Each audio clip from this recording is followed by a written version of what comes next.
Bueno, entonces vamos a empezar, ¿vale? El último tema que vamos a tratar se llama sobre los efectos de los cambios en la oferta y la demanda agregada, ¿sí? Entonces, ya sabemos que cuando es oferta, demanda, pero tiene la palabra agregada, es porque es de macroeconomía, o sea, va a implicar economías que sean dentro de países, ¿sí? Pues los países al final se convierten como nosotros, ¿sí? Personas. Entonces, ¿qué ocurre? Que a través de esa interacción sí se puede, digamos, realizar, digamos, estos procesos porque ya van a haber, digamos, unas variantes o unas similitudes para que la demanda y la oferta, pues, se puedan, digamos, llevar a cabo operaciones, se puedan llevar a cabo políticas económicas, mecanismos de crecimiento económico y obviamente, pues, va a estar representado por el PIB, pero también está, digamos, el monstruo así de la economía llamado la inflación. Entonces, la inflación, así palabras rapiditas, es la pérdida del valor adquisitivo, ¿cierto? Con 100 pesos hoy yo me compro, no sé, unos leggings de esos que son como térmicos. Un ejemplo, ¿cierto? Y unas blusas así todas sencillitas. Una blusa y un leggings, 100 pesos, en un tianguis. En San Martín, de Texmelucan o en Huejo. Y entonces, ¿qué ocurre? Que si yo voy a buscar con esos mismos 100 pesos al siguiente año, pues ya no los puedo comprar, ¿cierto? Esa es la inflación, la pérdida del valor adquisitivo. Entonces, ¿qué ocurre? Que nosotros podemos encontrar que hay mecanismos, hay mecanismos de transmisión política monetaria. Entonces, este es un estudio de los muchos casos que hay, pero nos vamos a enfocar pues en este solamente, ¿cierto? Cuestiones de tiempo y pues ya pues estamos finalizando el cuatrimestre, entonces no los voy a estresar, ¿sí? Obviamente pues hay muchísimos más ámbitos, pero digamos este es como el más importante. Cada uno de esos canales los vamos a ver ahorita. Sin embargo, es importante que nosotros comprendamos que cuando estamos hablando de política monetaria, que es lo que nos interesa a nosotros, ¿cierto? Contadores, administradores, dependiendo pues del área que estemos, pues conocer cómo funcionan los bancos, ¿sí? Pues hay dos etapas. Los bancos a través de la macroeconomía, ¿cierto? Banco Mundial.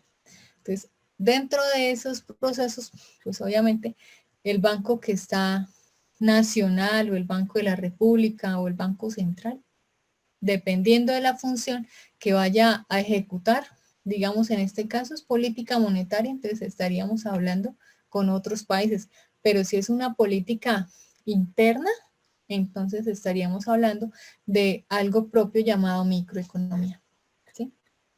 Que era lo que al principio veíamos. Entonces, resulta que esas acciones que se generan en el Banco Central, ¿sí? Son, digamos, llamadas una primera etapa.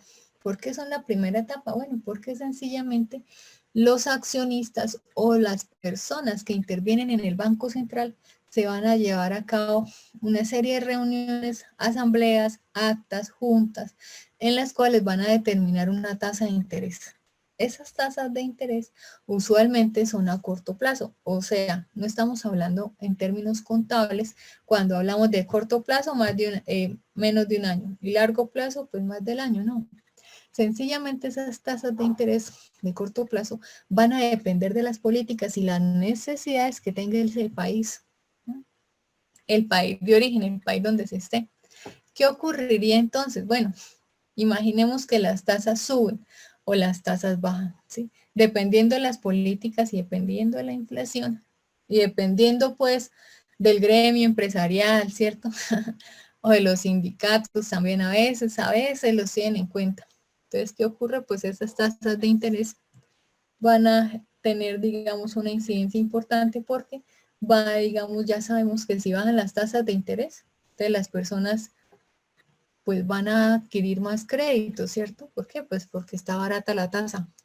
Entonces yo puedo adquirir un crédito, lo puedo pagar dependiendo de qué es lo que yo voy a comprar, ¿sí? Depende también de la cantidad de intereses del plazo en el que yo lo voy a comprar. Entonces, esas tasas de interés, cuando son bajas, lo que hacen es que salga dinero del banco, ¿sí? Bueno, ya sabemos que la salida del banco de dinero, pues, papeles son como complicados, ¿cierto? Usualmente se usa el depósito.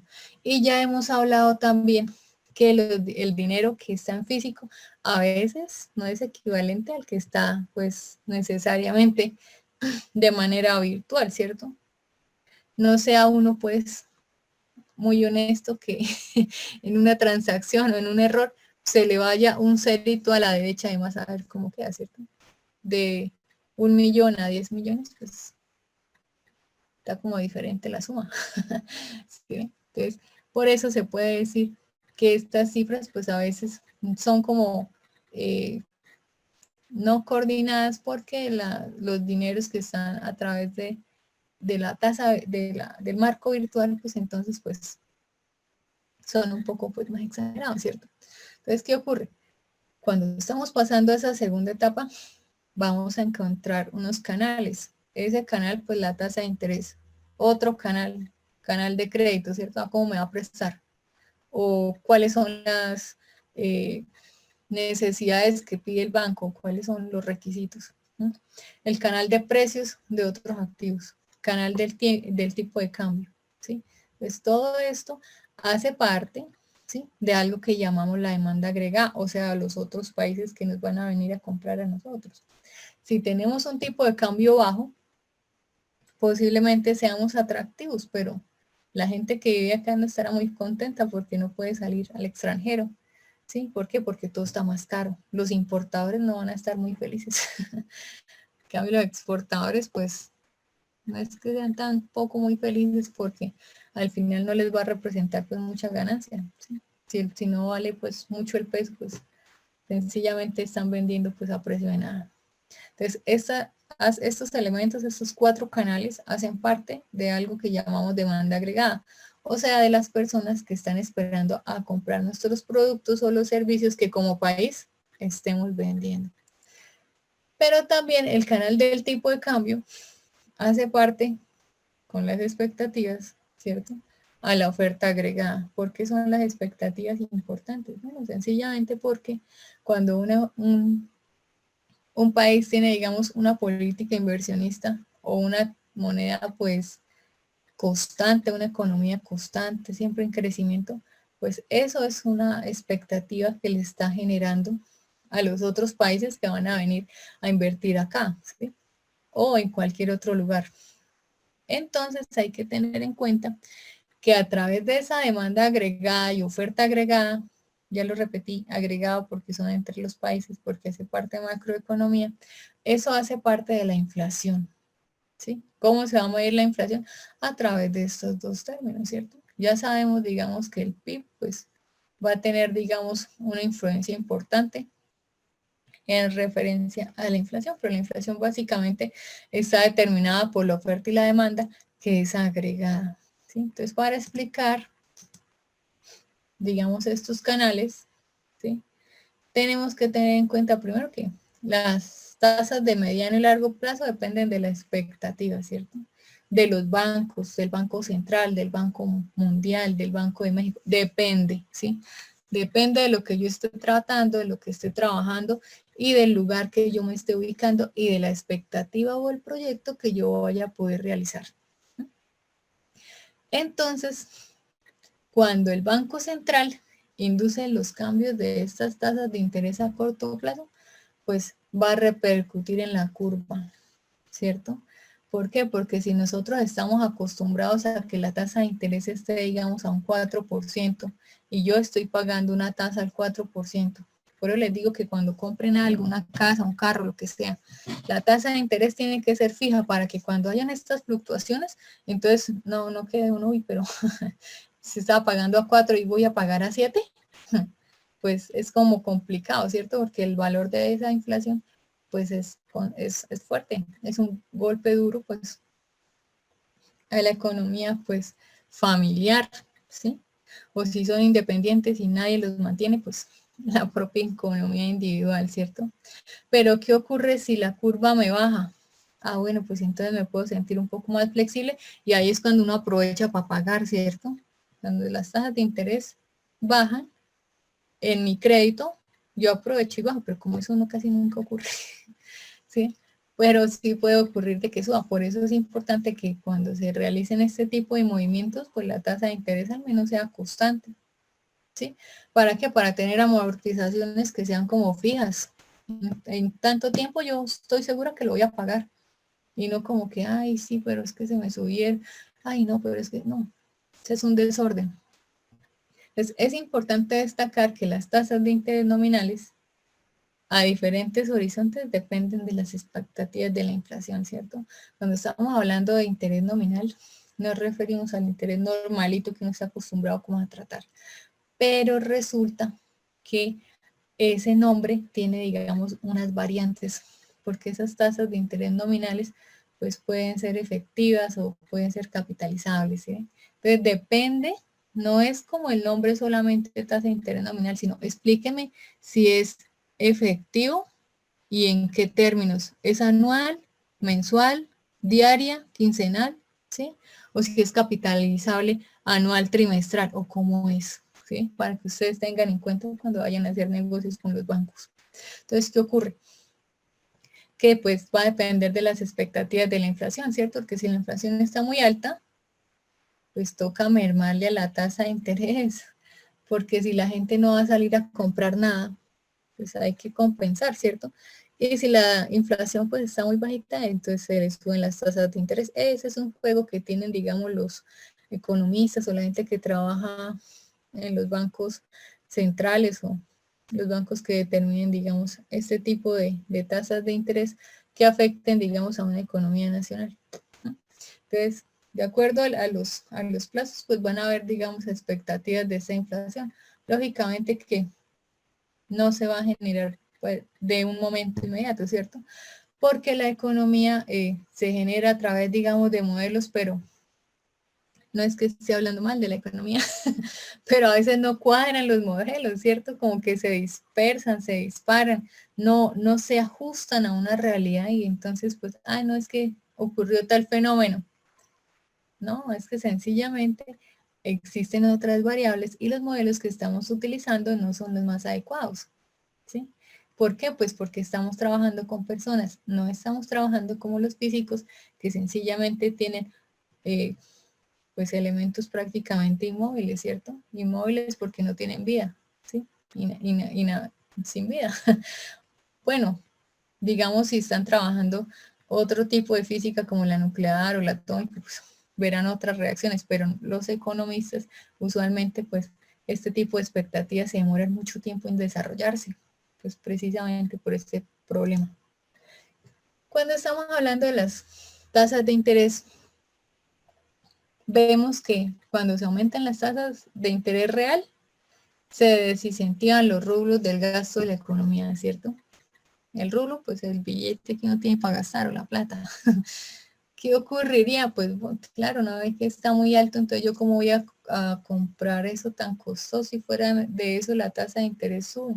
Pues no es que uno sea como muy, muy emotivo por si le gusta, digamos, algún producto que uno vaya a comprar, ¿cierto? Bueno, habrán casos en los que realmente la persona prácticamente no le interesaría gastar un montón de dinero por comprar, digamos, algún objeto. Pero, sin embargo, este tipo de tasas de interés cuando son muy altas, pues quiere decir que pues la persona no va a salir a comprar al mercado normalmente, ¿sí? Entonces, por un lado, al aumentar el costo del capital para financiar proyectos, ¿cierto? Ya no hay inversión. Si están muy altas las tasas, pues poca gente va a venir a invertir. Y si están muy bajas, pues ya le dije, ¿cierto? ¿Por qué? Porque la gente sí va a aprovechar la baja de las tasas y entonces va a fluctuar demasiado dinero y se va a generar la inflación porque todo el mundo puede comprar. Y todas las personas pueden comprar porque las tasas de interés están bajas, entonces van a haber muchos billetes rodando y entonces va a generar inflación. porque les interesa, digamos, tener el control o contener, digamos, la rotación de la moneda, pues eso, la van a controlar a través de las tasas de interés. Entonces, por el aumento de las tasas de interés que sean reales, ¿sí? También aumenta el costo de oportunidad, por lo que tiende a disminuir, ¿sí? Entonces ya sabemos que si ahí está muy cara la vida, pues sencillamente pues hay que ajustarse el cinturón o generar, digamos, otras entradas de capital. Digamos, el canal del crédito que mencionamos en el inicio, en el gráfico, vemos que hay un aumento de las tasas de interés, disminuye, digamos, la posibilidad del crédito, ¿sí? Y todo es como el mismo sentido. Es un juego entre las tasas de interés y la disponibilidad del dinero que pueden tener las personas en un banco o los préstamos que se puedan llevar a cabo. Entonces, se va a disminuir la disponibilidad de este crédito porque sencillamente no vamos a tener dinero para sacar del banco y colocarnos a invertir en cualquier negocio. Puede ser que sea en el mismo banco, ¿sí? Ah, bueno, pero si estamos, digamos, tratando sobre las tasas de interés a la baja, pues ya no voy a tener dinero para invertirle porque el banco ya no me es rentable. Si las tasas de interés están altas, yo voy, invierto un dinero y el banco me paga intereses y así no se deprecia el billete. Pero si las tasas están muy bajas, pues ya no es atractivo para mí ese negocio, ¿sí? Entonces, eso también reduce, digamos, ciertas inversiones y los bancos al final lo que necesitan es gente que invierta, gente que realice transacciones, porque lo que ellos necesitan son capital para que se esté moviendo, ¿cierto? Entonces, de esa manera, pues, si hay tasas de interés muy bajas, pues la economía para inversión no es que sea muy atractiva, pero para los bancos, ¿sí? Para las personas, pues sí sería buen negocio. Por una parte, el aumento de las tasas de interés encarece el costo del crédito, ¿sí? Y la cantidad demandada, pues va a disminuir. ¿Por qué? Pues porque se puede ver desde dos puntos de vista. La primera, yo como prestamista al banco, ¿sí? Yo le voy a prestar al banco. Si el banco tiene unas tasas de interés altas, pues me sirve a mí como prestador, entonces el crédito que me van a devolver es mayor, ¿sí? Y bueno, aparte del nombre que uno va a tener. Segundo, hay que tener en cuenta que, digamos, si yo estoy, digamos, siendo el inversionista en el banco, o el que saca dinero del banco, pues entonces sí me conviene una tasa de interés bajita. Eso ya depende, digamos, de lo que uno, pues, esté buscando. La oferta de crédito también puede reducirse en virtud de una tasa de interés que sea real mayor y puede implicar un riesgo de recuperación de la cartera, ¿cierto? Entonces, ¿qué ocurre allí? Pues que cuando estamos en una tasa de interés alta, pues la gente no me va a pagar, ¿cierto? Si la gente no me va a pagar, pues mi cartera va a estar, pues, sin dinero. Entonces, si la gente no me paga, pues mi cartera se va a meter en problemas porque va a ser muy completo, muy difícil o muy complicado de recuperarse, ¿sí? Entonces, eso hay que tenerlo en cuenta. Si, digamos, estamos haciendo a veces negocios de prestamistas, yo tengo un dinero, el cuanto quiere y le presto, pero le voy a prestar a alguien que de pronto quedó sin trabajo, esa plata se perdió, ¿cierto? Como dice el refrán. Entonces, la disminución del consumo y la inversión se traduce a su vez en una disminución en la demanda, ¿sí? Si yo no tengo, si tengo un dinero, lo voy a invertir. ¿En dónde lo invierto? Pues en el banco que tenga la mejor tasa. Pero si soy prestamista, tengo que seleccionar a quién le voy a prestar, ¿cierto? En este caso, pues entonces hablaremos de una demanda agregada, ¿sí? Los traigo a colación para hacerlo más cercano, pero acordémonos que estamos hablando de demandas agregadas, donde son entre países, ¿sí? Y consecuentemente, pues una menor inflación. Eso básicamente es como el principio para reducirlo, ¿sí? Estados Unidos lo que hace es ponerse a producir billetes cada vez que se le sube la inflación. Entonces, el aumento de las tasas de interés suele ser más atractivo de los activos financieros que son domésticos, ¿cierto? Domésticos, pues porque son las cosas que uno utiliza pues necesariamente en la casa. En relación a los activos financieros que sean extranjeros, ¿sí? Yo no voy a invertir por allá en un banco de Suiza si sé que mi peso no vale casi en comparación al euro, pero yo sí puedo comprar euros, porque sí me valen, ¿cierto? Si yo compro euros y los cambio a peso mexicano, el negocio está perdido. Pero si yo compro euros y los traspaso a pesos mexicanos, el negocio está consolidado, pero a un largo tiempo. Porque esto significa que, digamos, este dinero pues se va a capitalizar. ¿Por qué? Pues porque el euro siempre está al alza. O históricamente pues se tiene de esa manera. Entonces, esto puede dar lugar a que se presente una apreciación del tipo de cambio nominal. Cuando se está apreciando es porque se está volviendo más importante la moneda, pero si se está depreciando es porque la moneda está cayendo. Entonces, por eso es importante saber, digamos, conocer las ventajas y las desventajas del tipo de cambio. Entonces, esto debido a que el referido ajuste cambiario tiende a abaratar las importaciones y a volver más caras las exportaciones, ¿cierto? Me sale muy costoso traer del extranjero, ¿sí? Pero muy barato venderlo. Entonces, ello tiende a disminuir la demanda agregada y pues obviamente va a disminuir la inflación. Por eso es importante que a veces los gobiernos generen este tipo de políticas. Ay, pero ¿por qué será que el peso no sube? Bueno, es por eso. ¿O será porque el peso no baja? Bueno, es por eso. ¿Por qué? Porque ellos controlan la inflación de esa manera. Entonces, la apreciación del tipo de cambio significaría una disminución en este costo de los insumos que son importados, ¿sí? Y pues al final lo que va a afectar pues es la inflación porque va a haber más dinero que va a rotar.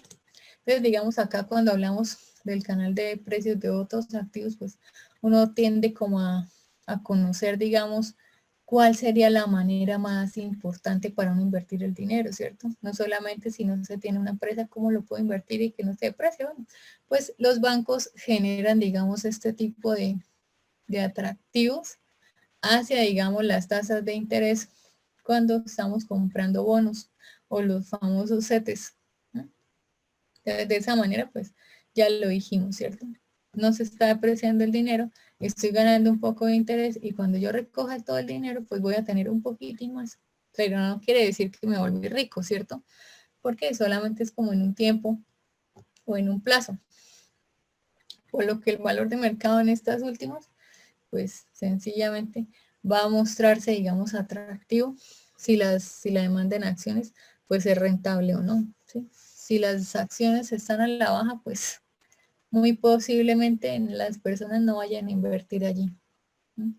Entonces, ante la caída en el valor del mercado de las empresas, estas pueden ver deteriorada su capacidad para adquirir diversas fuentes de financiamiento. Sabemos que las empresas venden acciones o venden cuotas para que pues sencillamente lleguen otras personas y los compren.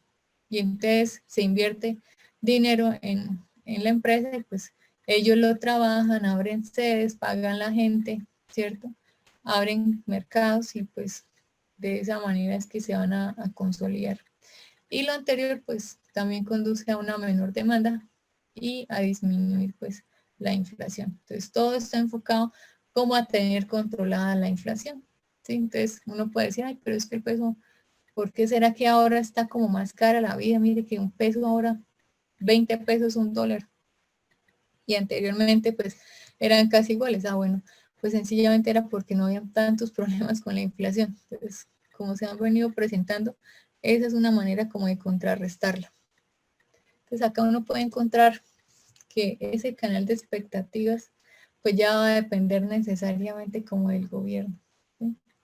¿Cuáles son las decisiones que va a tomar, digamos, el secretario, el Banco Central, los gremios, ¿cierto? O sea, las personas que estén directamente involucradas dentro de la política monetaria. ¿Sí? ¿Cuáles son mis efectos? Yo puedo colocar tasas de interés a qué precio. ¿Cuánto puedo bajar el peso? ¿O cuánto lo debo subir? ¿Puedo generar confianza en la gente o solamente estoy jugando a que está muy alto, lo bajo un poquito y después vuelvo y lo subo? ¿Sí? Entonces, son decisiones, son estrategias, son expectativas, ¿sí? ¿Para qué? Para que este desempeño de la economía futuro pues no vaya a tener, digamos, pues problemas de inflación, ¿sí? Al final es como que controlan eso. Entonces, sencillamente, este tipo de expectativas tienden como a generar, digamos, unas planeaciones o unos procesos para que, digamos, este desempeño se lleve a cabo de una manera, pues, que sea como la más efectiva, ¿sí? Entonces, con base en dichas expectativas, los agentes económicos, o sea, las personas que están involucradas, realizan el proceso que van a determinar los precios. Y pues las expectativas de la inflación, porque eso tampoco, o sea, si estamos hablando necesariamente de macroeconomía, quiere decir que nos estamos enfocando a una expectativa de la inflación. Entonces van a tener efectos sobre tasas de interés y estas pues ya sabemos que la inflación depende de la oferta y de la demanda agregada que pues se encuentran en estos canales pues que hemos mencionado, ¿cierto? Canales de tipo de interés, tipo de cambio, el de los precios, todo este tipo de canales pues son los que estamos tratando. Adicional a ello, pues, es importante, ¿cierto? Ilustrar el papel que tienen las expectativas de la inflación. Entonces, digamos un caso como el de Venezuela, que es abruptamente, o el de Argentina, son inflaciones ya, pues, como que salen del control de las políticas públicas, pues van a generar, digamos, una tendencia a la baja. Entonces uno va a decir, bueno, ¿y cuáles son las causas para uno tener en cuenta y no hacer dichos, pues, movimientos, ¿cierto? Ah, bueno, pues es que uno puede analizar cómo es que esos países lograron tener buenos estilos de vida, bastante desarrollo económico y por qué ahora no, ¿sí? Entonces, si uno se va a poner a estudiar, uno puede decir, bueno, es que Venezuela eh, mayoritariamente siempre ha tenido un militar en la presidencia. Raros son los presidentes, ¿cierto? ¿Qué ocurre? Vivían del petróleo, ¿sí? Después de que vivían del petróleo, pues entonces empezaron a comprar empresas para que el Estado fuera, pues, completamente dueño de todos estos negocios. ¿Qué ocurre después? Pues sencillamente que generan, digamos, altos índices, altas expectativas y generan un desarrollo muy fuerte. Y después, como no se invirtió, digamos, el dinero que se había recolectado en, ¿en el qué? En el, con el dinero que se había recolectado de la venta de petróleo, entonces sencillamente, pues, quiere decir que las personas, pues, no aprovecharon o no se abrieron, digamos, otras alternativas de mercado, ¿cierto? Por eso es importante, como dice Warren Buffett, pues diversificar nuestros ingresos, no solamente tener una sola fuente de ingresos, sino tener como varias, ¿sí? Y más, digamos, en un país, pues, que era prácticamente dependiente de este tipo de economía. Pues como esto ocurrió de esa manera, pues, le hicieron, digamos, un bloqueo y ahí sí lo completaron, ¿cierto? Entonces, por eso es que ese país está con ese tipo de economía tan caída. Sin embargo, uno puede anotar en el caso de la Argentina que ese país no era prácticamente importante. Sin embargo, como fue la cuna de varios migrantes europeos, pues era la gente pobre que emigraba de Europa y pues encontraban atractivo pues el sur de Latinoamérica, de Sudamérica. Entonces estas personas venían con otras ideas de trabajar, de progresar, de construir, de consolidar un crecimiento económico, hicieron grandes industrias, levantaron la economía, pero no enseñaron a trabajar a los que están, ¿sí? Entonces son, digamos, diversas expectativas, diversas culturas, diversos movimientos, diversa la historia, ¿sí? Entonces estos países, pues, al final, pues caen, digamos, en el mismo patrón de conducta en la que pues se repite, digamos, la no inversión en otras alternativas o sencillamente que la gente no está acostumbrada, digamos, como a trabajar, porque vivían, digamos, no tenían como la necesidad de generar, digamos, expectativas, porque de hecho estaba muy bien. Pero entonces ahora sí ya se ve, digamos, las consecuencias de la misma.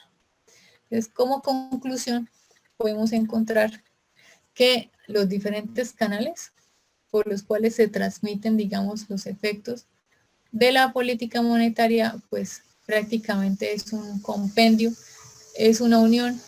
Veíamos nosotros que las tasas de interés, que la inflación, son como básicamente elementos que hacen parte de estos canales para que pues podamos desenvolvernos en un conocimiento económico, ¿sí? A través, digamos, de la demanda y la oferta que es agregada. Entonces, estos tipos de canales, pues, necesariamente van a implicar, pues, una política monetaria, ¿sí? ¿Por qué? Pues, necesariamente, si estamos hablando de política monetaria, pues estamos hablando de las monedas, en cómo se están generando, cómo se va a desarrollar un crecimiento económico para que se pueda, pues, llevar a cabo de manera, pues, efectiva.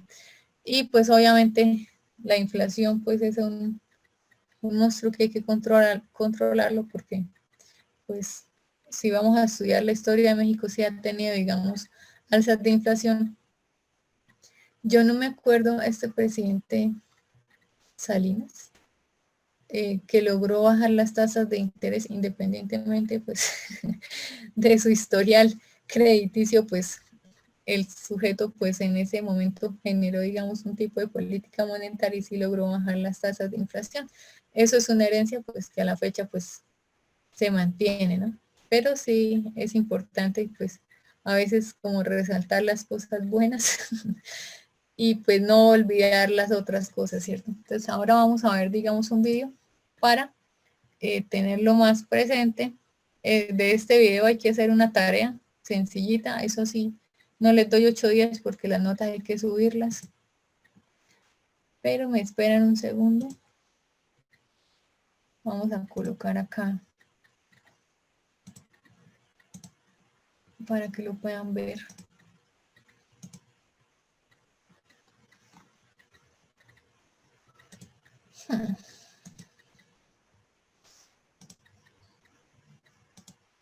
Ah, pero sí, no le coloqué las... Espérenme.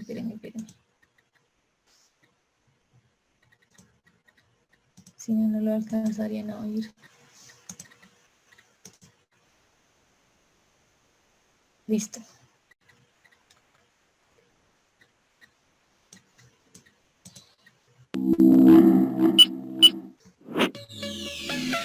¿Qué es la demanda agregada?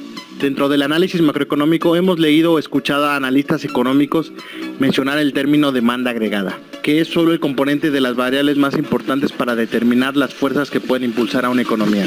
La demanda agregada es la cantidad total de productos que se compran a un nivel determinado de precios, si se mantiene constante todo lo demás.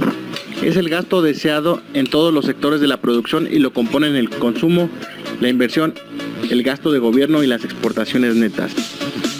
El consumo se determina por el ingreso disponible y el ingreso personal menos los impuestos. El consumo se ve afectado en el largo plazo por las tendencias en el ingreso, la riqueza y el nivel agregado de precios. El análisis de la demanda agregada se centra en la determinación del consumo real, que es el consumo nominal entre el índice de precios al consumidor.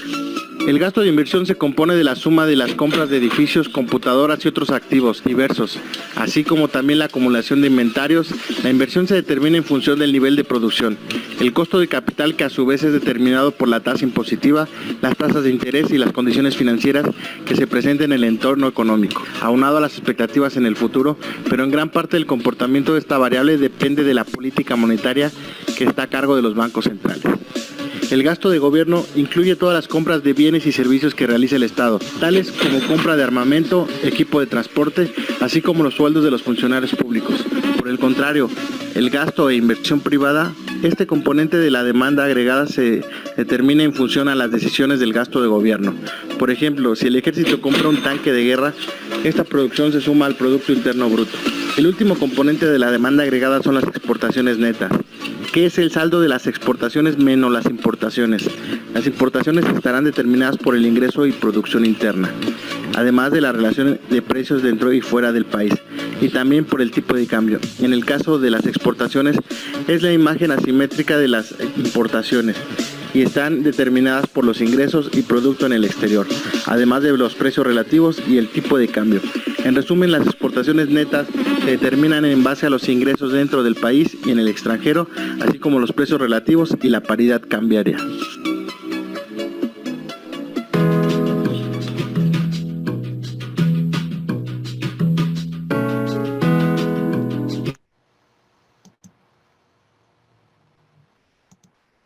Entonces, la tarea en los siguientes 2 puntos. Del video que nosotros vimos, o que acabamos de ver, vamos a encontrar una pregunta, ¿cierto? Quiero que me expliquen ahí en la pestaña donde están las tareas, está el video. Quiero que me den su apreciación, ¿cierto? Y ya dependiendo de ello, pues van a subir en Blackboard, pues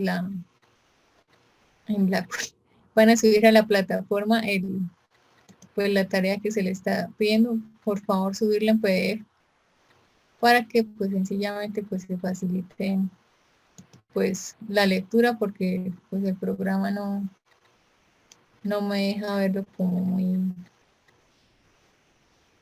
muy claro, ¿cierto? Entonces quiero que emitan, digamos, la apreciación que tienen ustedes alrededor de la demanda agregada, ¿cierto?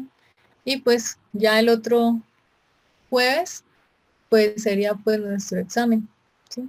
Entonces ya pues finalmente terminamos el cuatrimestre, y pues quería agradecerles por su tiempo, su dedicación, su compromiso. Se presentaron algunos problemas con las asistencias, ¿cierto? Pero entendemos que pues todos tenemos como nuestros problemas, ¿cierto? Entonces no hay problema por eso, ¿vale? Sin embargo, sí es necesario que las tareas pues las hagan completas. Y pues eso es toda la clase que tengo para hoy. Entonces que tengan buen día, y pues los que tienen cosas conmigo, pues ahorita nos vemos. Entonces que tengan bonita tarde. Hasta luego. Gracias, profe, igualmente. Todos tengan bonito día.